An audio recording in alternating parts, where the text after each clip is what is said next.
Isaiah went further in Isaiah chapter 9 verse 6.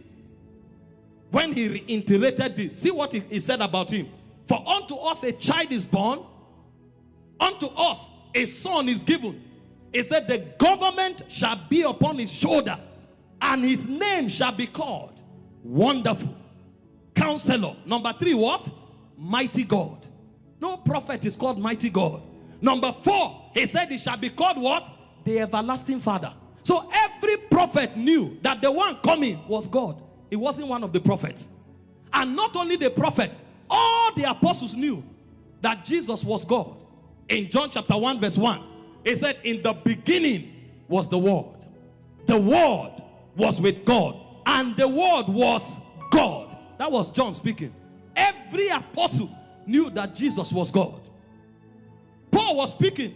Now in verse 14 of this same scripture, John said, and that Word was made flesh and dwelt amongst us. So they knew that the Word was God, and the Word, which is God, was made flesh and dwelt amongst us. So John knew that Jesus is God. And he was not the only one. 1 Timothy 3:16, Paul was speaking. He said, great, without any controversy, great is the mystery of godliness. He said, God was manifested where? In the flesh.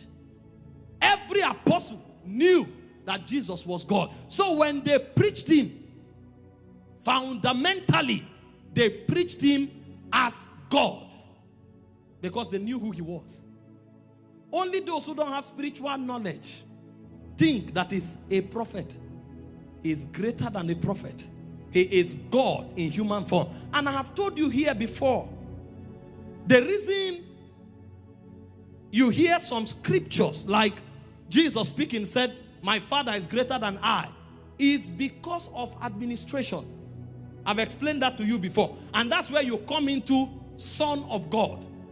As God the Son, he is co-equal with the Father. But as Son of God, he was running an errand, a project of the Godhead.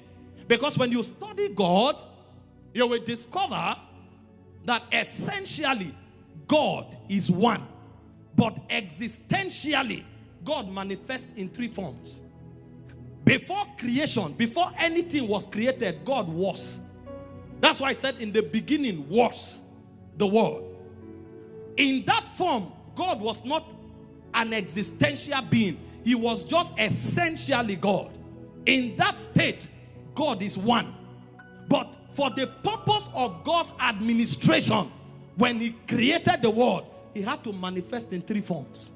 So there is the manifestation of God, and there is the essence of God.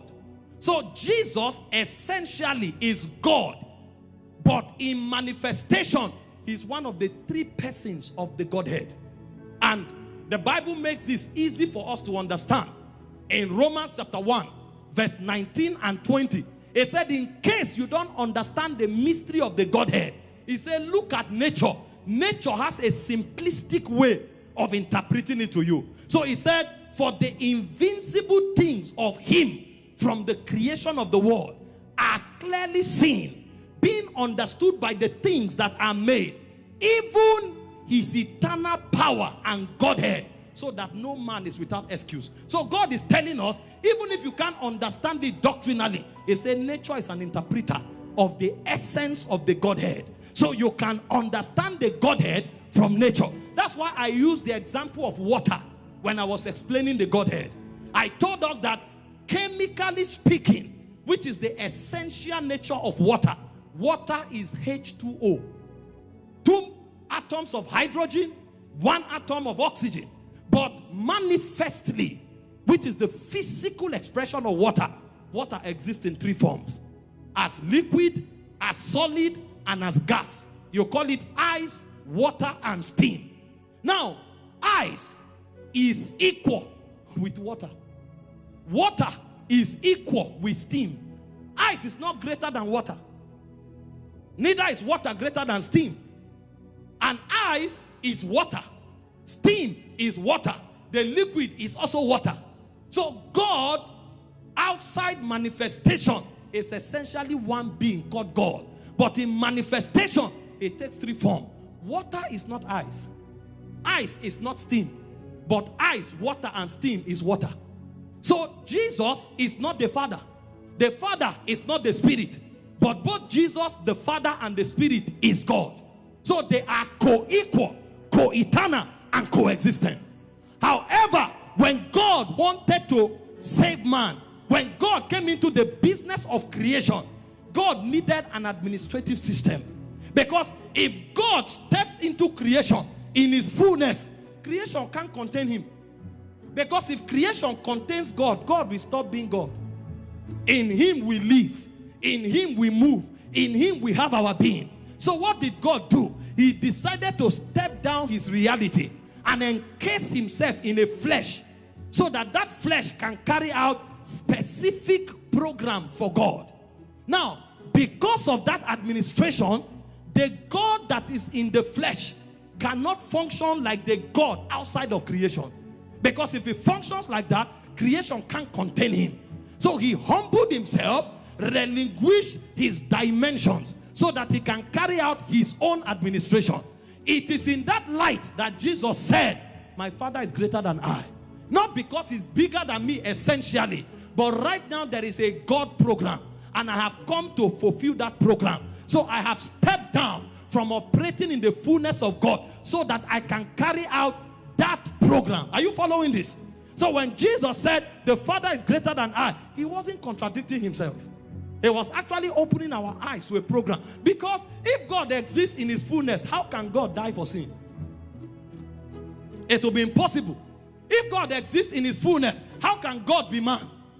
So God decided to step himself down so that he can run a program. So when Jesus was on the earth, they gave him one name, and they said that name is Jesus, and it means salvation. So Jesus was running only one program, salvation. So because of that, he couldn't do the other things that he would have done as God. But when the program of salvation was over, while he was on the cross, he talked to the Father.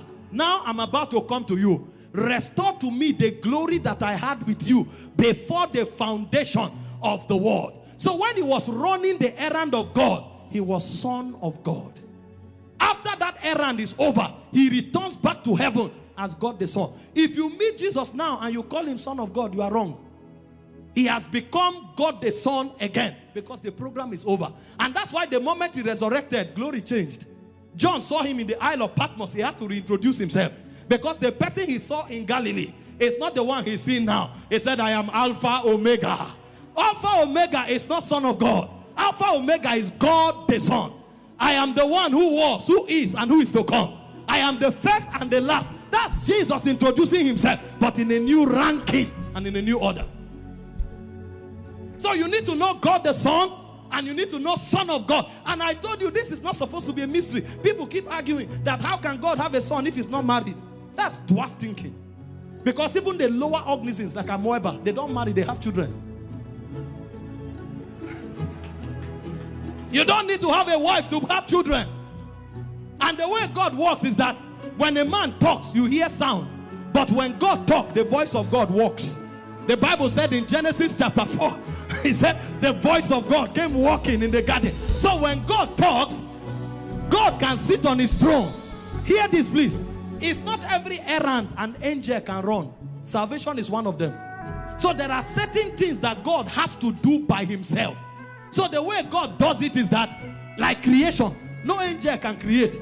That's why he said, in the beginning, God created the heavens and the earth. How? He said, God said. So when God spoke, the word went to work. That means the word is not sound. The word is also a person.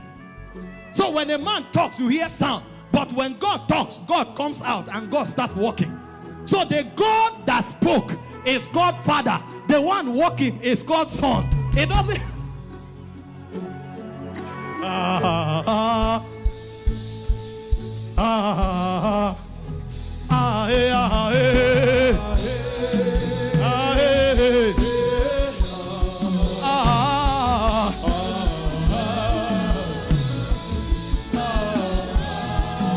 The Bible said, and the earth was void.